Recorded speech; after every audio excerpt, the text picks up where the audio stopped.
determinada persona u otra, o cómo comprenden una persona u otra el trabajo, o incluso que el trabajo real no es con el que hemos prescrito, es diferente. ¿Te acuerdas que nos hablaba de eso el maestro Llanet hace unas temporadas? ¿Vale? Sí.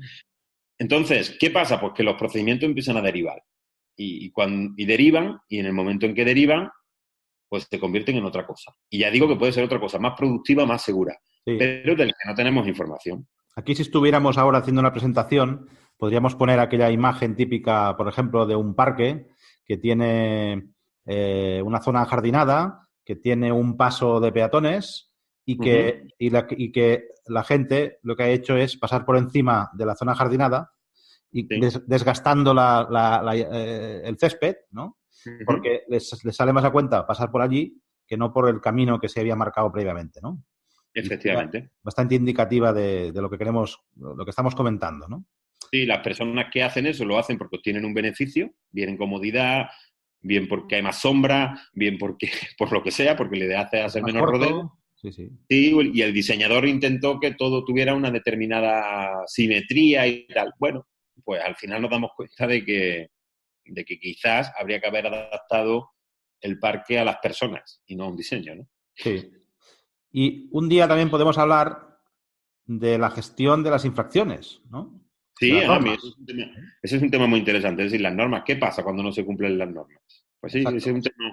Apúntalo también para próximos episodios. Porque hay diferentes, ¿no? A mí me gusta mucho la política de cultura justa, donde es muy interesante marcar la línea roja para evitar que al final uno infrinja la norma porque le es más cómodo para sí mismo, pero en cambio está perjudicando a otros compañeros, ¿no? Y, Sí, bueno, pero Joaquín, esto de la deriva procedimental yo creo que es un concepto muy interesante que tenemos que tenerlo en cuenta porque pasa más habitualmente de lo que esperamos. De hecho, sí, los expertos hablan que ocurre en el momento que ponemos un procedimiento en marcha. sí, ¿Vale? sí. El tema de Por la ejemplo, casuística. Sí, no sí. sé si te ocurre así algún ejemplo de andar Sí, por hombre, casa. hay muchos ejemplos de deriva. Por ejemplo, cuando vas en coche y se te ocurre cambiar de recorrido, Sí. o, por ejemplo, cuando está la norma dice que cuando está el semáforo en ámbar, bueno, pues claro, tienes que reducir la velocidad y pararte, ¿no? Pero en cambio ves que te viene un coche a toda marcha por detrás. Entonces dices, oye, pues mejor le doy al pedal para evitar que me dé por atrás, ¿no? Por tanto, también es un tema que son distintas derivas. O cuando, pues yo qué sé, pues estás cocinando y al final dices, pues mira, ahora se me ha ocurrido poner esto y cambio la receta sobre la marcha, ¿no? Sí, hay veces que te sale fatal la receta y hay veces que te sale mejor. ¿Sabes? Exacto. Y Sí, pero mira tú, por ejemplo, lo que has comentado del semáforo ámbar, tu deriva hace, en este caso, el procedimiento más seguro. El resultado es más seguro que claro, si tú has claro. frenado un poco en seco y el de atrás, que viene más rápido que tú, pues no le da tiempo a frenar. Claro, por eso decíamos, sí, por eso también, por esta razón también, y me remito a lo que estaba diciendo antes, decía el bueno de Antonio Alfonso que para eso están las normas, para incumplirlas, ¿no? Tiene que haber Sí, bueno, tienen que estar, pero luego también hay capacidad pues bueno, de gestionar la variabilidad, ¿no? efectivamente. Y esto es un tema que, bueno, vinculado con el tema de la deriva, ¿no? Oye, y vinculado con esto, Sí. ¿cómo podemos controlar la deriva? La deriva se va a producir, según dicen los expertos. Entonces, lo que tenemos que hacer es mirar qué está pasando con el procedimiento que hemos puesto en marcha, Sí. escuchar, es decir, ver preguntar e intentar comprender lo que pasa, Mm. aprender lo que pasa, interiorizarlo, hablarlo con la gente y modificar el procedimiento teniendo en cuenta esa deriva o no. Pero al menos hay que pararse a analizar qué ha pasado y Mm. por qué está dando esa deriva. Sobre todo en aquellos procedimientos críticos, ¿vale? En aquellos Sí. procedimientos donde verdaderamente se necesita una norma muy concreta, muy específica, porque es un trabajo con peligros o con riesgos importantes, Mm. ¿vale? Sí, sí. Y, y, por tanto también modificando aquello que sea necesario, ¿no? Claro, claro, Y sobre todo totalmente. dejando que la gente, bueno, empoderar, ¿no? Que decíamos antes, que tome decisiones para aquello que incluso no esté recogido en la norma y que con esta decisión puedan aprender y capacitarse para trabajar de forma segura y al final se trata de crear entornos o trabajos seguros y no normas seguras, ¿no? Claro, yo creo que la clave está en cuando se produce una deriva, hablar con la gente, analizar con la gente por qué se ha producido y qué consecuencias tiene esa deriva. Porque a lo mejor hemos ganado comodidad, capacidad, productividad o seguridad. Entonces, si es bueno y esa norma hay que hacerla en otros centros de trabajo, en otros equipos, ese aprendizaje hay que trasladarlo rápidamente porque a lo mejor hemos encontrado una ruta más segura. ¿Vale?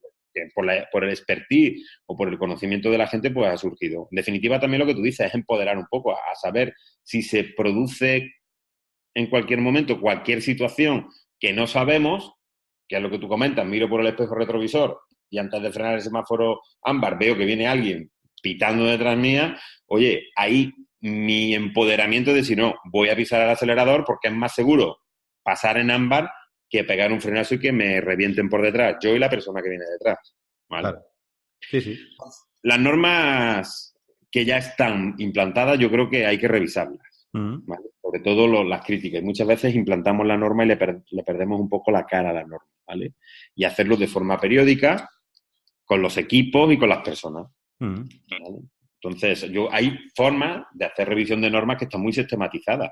Es decir, hay formas de revisar una norma que es, por ejemplo, reunir a un equipo de trabajo que tiene que cumplir una norma, pues imagínate, trabajo en un recinto confinado, Sí. los reúnen, le reparten la norma, nos leemos la norma y hay algunos checklists que te sirven para eso. Es decir, oye, ¿se entiende la norma? ¿La norma es comprensible para todos o solamente para los que llevamos mucho tiempo haciendo este trabajo? ¿Se cumple la norma? ¿Se puede cumplir la norma?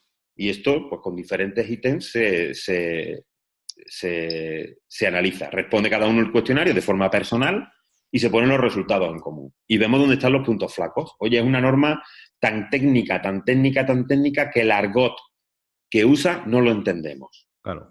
O es una norma que sabemos que sí, que hay que cumplirla, pero que no se cumple. ¿Por qué? Pues por esto, por esto y por esto. Ahí lo que se suele hacer es un debate en esos puntos flacos que pueda tener la norma, si los tiene, que a lo mejor lo hemos conseguido ya a base de revisiones y a base de estar pendiente de la norma, afinar mucho la norma y en las siguientes revisiones no hay que cambiar nada, pero si surgen problemas de cumplimiento de la norma, hay que debatirlos. Hay una cosa muy interesante que yo he hecho algunas veces y es, cuando se debate, cuestionar la norma. Entonces, coger a una persona que podemos identificar como más defensora de las normas y una persona menos defensora de las normas y darle a cada uno el rol contrario. Y que defienda uno que la norma no es necesaria y que lo argumente, y que el otro defienda que la norma es necesaria y que lo argumente. ¿Para qué nos sirve esto? Para ver puntos diferentes y para ver puntos en los que muchas veces identificamos que haciendo ligeros cambios la norma no es necesaria o la norma sí es muy necesaria, además hay que reforzarla, ¿no? Claro. A partir de ahí, pues pueden surgir puntos, sobre todo si lo hacemos con la gente que la tiene que poner en marcha. Y esto es un proceso que hay veces que no dura ni una hora, ¿eh? Sí, sí, sí. Es una norma relativamente sencilla, es un trabajo que se hace, y ya lo digo, es clave hacerlo con normas críticas. Es decir, con normas donde sabemos que un error puede ser crucial. puede causar un daño a la salud, ¿vale? Nosotros lo que hacemos también para trabajar todas estas dinámicas es a veces les hacemos un pequeño juego, que es, hay varias formas de hacerlo. Una sería, por ejemplo, pues construir con un Lego, por ejemplo, lo que interpretas que dice la norma y ves que cada uno te lo interpreta de forma distinta, ¿vale? Bueno, porque el redactor de la norma da por hechas, hay muchas inferencias que se encuentra que la lee, ¿no? Porque el otro lo ha dado por sentado, que se entiende que hacerlo correctamente es así, y hay estos conceptos jurídicos determinados que muchas veces no todo el mundo los interpreta igual, ¿no? Claro.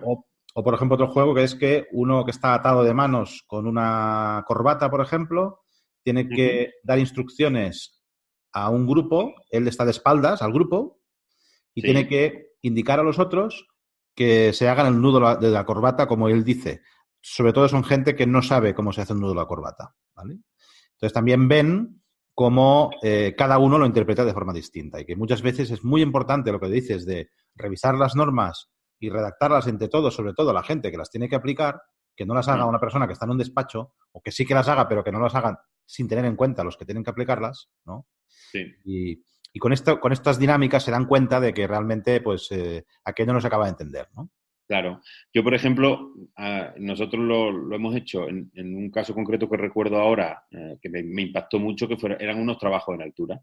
Entonces, los redactores de la norma se dieron cuenta de que no se podía hacer porque no había posibilidad de hacerlo. Es decir, no te podías salir de una escala y amarrarte porque era imposible salir de la escala amarrado a otra estructura segura, porque no se disponía ni se podía poner. ¿Vale? Claro. Entonces hubo que hacer un cambio del equipo de la escala que te hacía subir a una cubierta, en este caso, para poder hacerlo de forma segura, porque pensaban que la gente no lo hacía porque no le daba la gana, hasta que te pones a hablar con la gente y dices, mira, es que llevo esto así, esto lo hago así, pero cuando llego aquí arriba, pues no puedo. ¿Por qué no puedo? No puedo por esto, por esto, por esto. Pero si hace esto, sí, ¿cómo lo hago? A ver, explícamelo. Entonces, cuando se debate una norma y se pone una norma encima de la mesa, por la gente que la tiene que hacer, pues se afinan mucho las normas y se mejoran mucho las normas. Esos juegos que dicen muy chulo, porque lo del Lego me parece muy, muy visual, ¿no? De decir, oye, toma, lee esto y dibuja. Digo dibujar porque con el Lego podría ser algo similar, ¿no?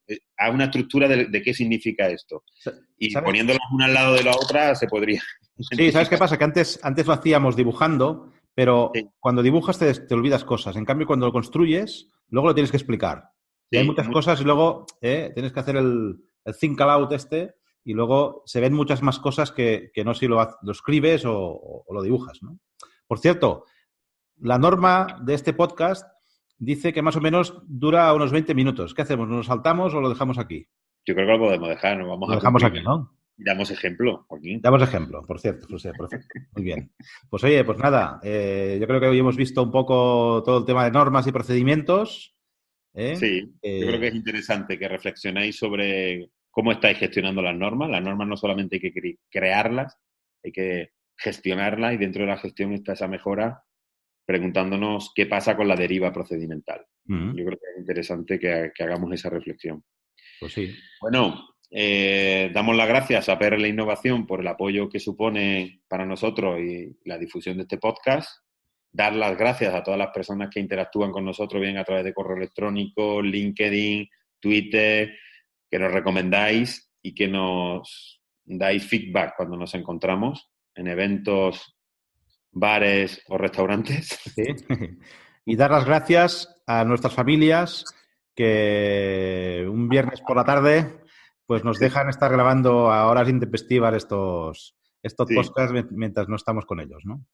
Sí, efectivamente, que grabamos a unas horas que la familia se merece ese reconocimiento también. Desde aquí un saludo a las familias. Sí, que yo sé que nos escuchan, además. También, sí. Oye, pues nada, seguimos la semana próxima. Venga, un saludo, Joaquín. Hasta luego. Hasta luego. Hasta aquí Visión Cero, el podcast para compartir conocimiento y reflexión sobre seguridad y salud en el trabajo.